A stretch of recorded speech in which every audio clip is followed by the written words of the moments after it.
Alvin. Halo Mas Ferry. Apa kabar? Baik nih Mas. Dari mana nih? Habis dari olahraga nih Mas. Walaupun di tengah pandemi kan kita harus tetap olahraga nih Mas.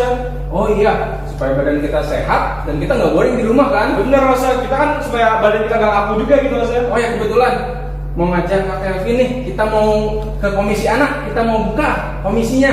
Ayo Mas, kita ajak sama-sama ya Mas. Yuk. Halo adik-adik di rumah. Apa kabar kalian?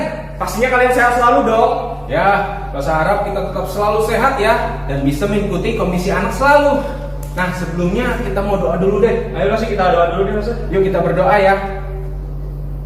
Selamat hari Minggu Tuhan Yesus. Kami boleh mengucap syukur hari ini kalau Tuhan sudah memberkati kami selama 1 minggu. Tuhan, sebentar lagi kami ingin memuji Tuhan. Biarlah Tuhan yang tetap pelihara kami dan pakai kami di dalam mendengarkan cerita, agar kami boleh dengar baik-baik cerita yang disampaikan oleh lose-lose kami. Terima kasih Tuhan, di dalam nama Tuhan Yesus kami sudah berdoa. Amin. Oh ya Lose, tadi bilangnya olahraga. Gimana sih olahraga itu? Olahraga itu kan kita gerak-gerak, kita pagi hari itu bangun loh adik-adik, biar tubuh kita itu sehat loh Mas.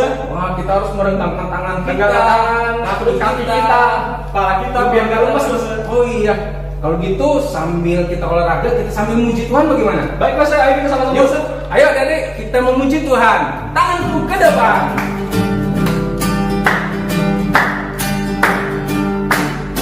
Tanganku ke depan, tanganku ke belakang, tanganku ke depan dan digoyang-goyang sambil bertepuk tangan puji Tuhan bersama-sama. Kaki ya, kakiku ke depan, kakiku ke belakang, kakiku ke depan dan digoyang-goyang sambil bertepuk tangan puji Tuhan bersama-sama. Palaku ke depan, palaku ke belakang, palaku ke depan dan digoyang-goyang sambil bertepuk tangan puji Tuhan bersama-sama. Sekarang badannya ya, ke depan, badanku ke belakang, badanku ke depan dan digoyang-goyang sambil bertepuk tangan puji Tuhan bersama-sama. Waduh, lumayan ya, kita ada keringatnya sedikit. Paling enggak kita udah ada olahraga deh Mas sama-sama Mas. Iya. Tahu nggak Kak Alvin, kenapa kita itu dikasih Tuhan? Karena kita itu istimewa Mas. Istimewa? Iya Mas. Siapa yang bilang istimewa? Tuhan Yesus Mas. Oh, Tuhan Yesus ya. Wah, luar biasa. Adik-adik, Tuhan luar biasa dalam mengatakan kita ini adalah istimewa. Kalau gitu kita mengucap syukur atas apa yang sudah Tuhan berikan kepada kita. Ya. Yuk kita naikkan pujian ini, Buk Istimewa.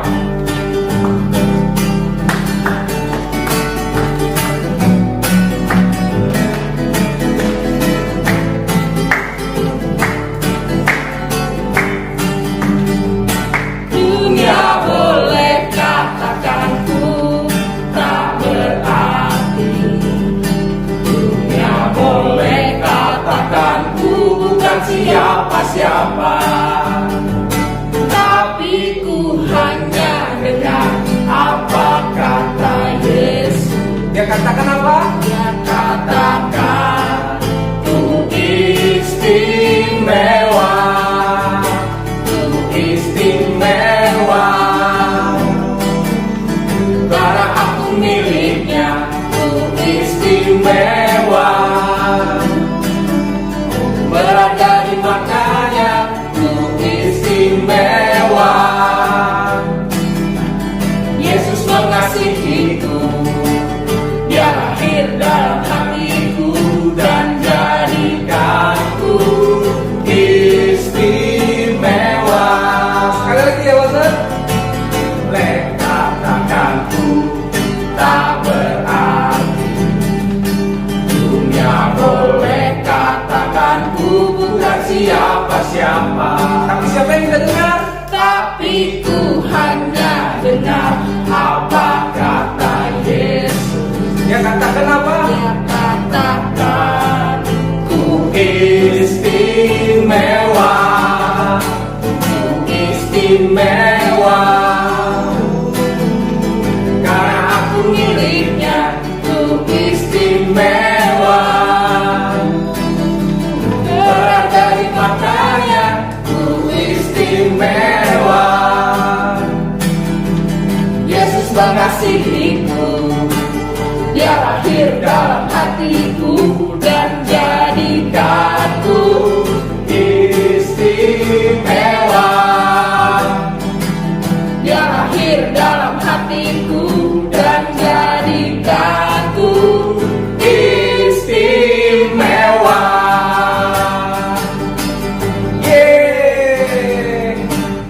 senangnya bisa memuji Tuhan ya. Bener Lose. Kita sudah olahraga, kita sudah memuji Tuhan. Terus apa lagi Lose? Kita kayaknya belum mengucap syukur Lose. Kita mengucap syukur atas apa? Atas rencana Tuhan yang begitu indah Lose. Oh iya betul. Kita kan nggak tahu ya pandemi ini sampai kapan. Bener Lose. Tetapi satu hal yang kita tahu bahwa Tuhan selalu menyertai kita senantiasa. Bener Lose. Walaupun di tengah pandemi ini Tuhan itu punya rencana yang bagus loh Lose buat kita semua, bahkan buat adik-adik semua loh Lose. Setuju, Kak Kelvin. Yuk kita memuji Tuhan sambil mempersiapkan hati untuk mendengarkan firman Tuhan. Walaupun kita tidak bisa melihat rencana Tuhan yang begitu besar, tapi satu hal yang kita percaya, Tuhan senantiasa bersama dengan kita.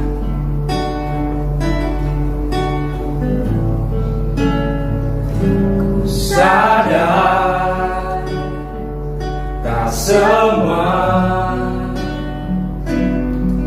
dapat aku miliki di dalam hidupku, hatiku percaya rancanganmu bagiku adalah yang terbaik. Walau ku tak dapat melihat semua rencanamu Tuhan, namun hatiku tetap memandang padamu. Kau tuntun langkahku. Kalau kami tak dapat melihat Tuhan, walau ku tak dapat berharap atas kenyataan hidup, namun hatiku tetap memandang padamu. Kau ada untukku. Walau ku tak dapat melihat semua rencanamu Tuhan, namun hatiku tetap memandang padamu. Kau tuntun langkahku. Walau ku tak dapat berharap atas kenyataan hidupku, namun hatiku tetap memandang padamu. Kau ada untukku. Namun hatiku tetap memandang padamu. Kau ada untukku.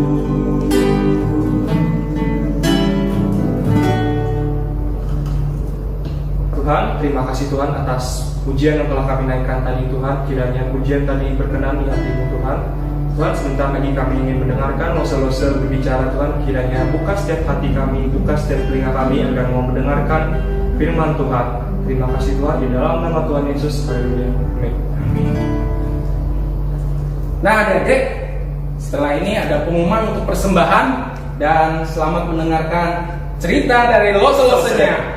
Dadah. Sampai jumpa. Shalom adik-adik semua, kembali lagi bersama Lose Calvin. Nah, adik-adik semua, hari ini Lose mau membagikan cerita tentang pelajaran 8 yang berjudul Kita Mendengarkan Firman Allah. Nah, kebenaran Alkitab hari ini adalah Allah berkomunikasi dengan umatnya melalui firman-Nya. Karena itu, pembacaan dan pemberitaan firman penting bagi ibadah yang sejati. Yang diambil dari bacaan Alkitab 2 Tawarik 34, 2 Tawarik 35 ayat 1 sampai dengan ke-19, dan yang menjadi fokus pembelajaran kita adalah memperhatikan pembacaan dan pengajaran firman Allah belajar untuk mengasihinya, dan melakukan apa yang dikatakan firman-Nya. Kita menyembah Allah bersama-sama ketika kita mendengar dan membaca firman Allah, dan mendengarkan pendeta menjelaskan apa yang dikhotbahkannya. Kita belajar dari Alkitab bagaimana kita menyembah Allah. Itulah sebabnya sangat penting firman Allah dibacakan dan dikhotbahkan ketika umatnya berkumpul menyembahnya. Dan hari ini kita akan belajar tentang suatu masa ketika firman Allah yang hilang dan kemudian kembali. Tetapi sebelum kita belajar Alkitab bersama, kita akan mengangkat satu pujian, yaitu Ajaiblah Firman Hidup.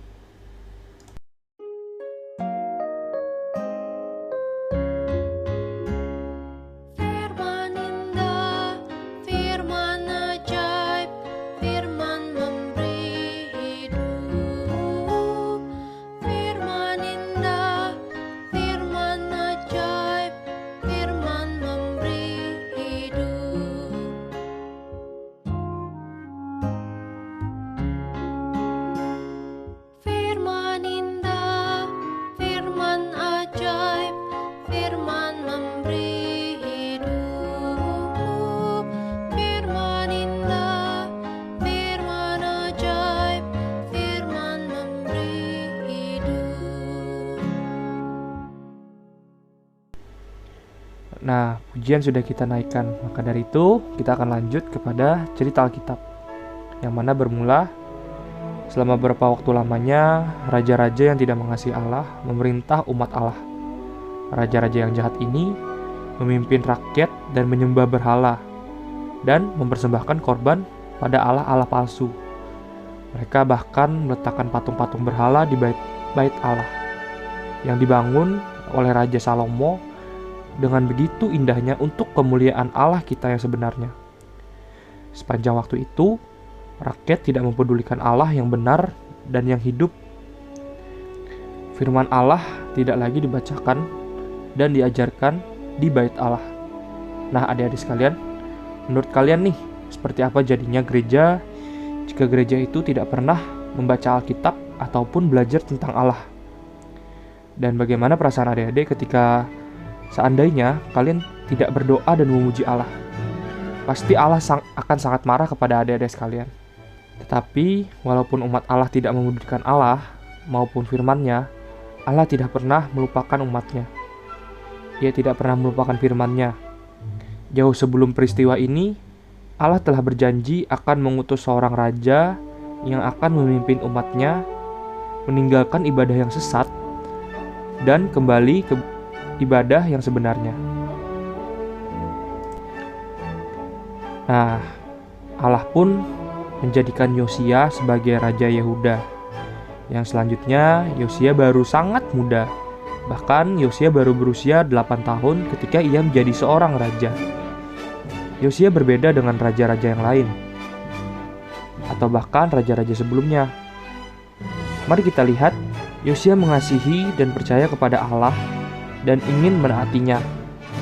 Yosia berketetapan untuk melayani Allah sebagaimana yang pernah dilakukan oleh Raja Daud.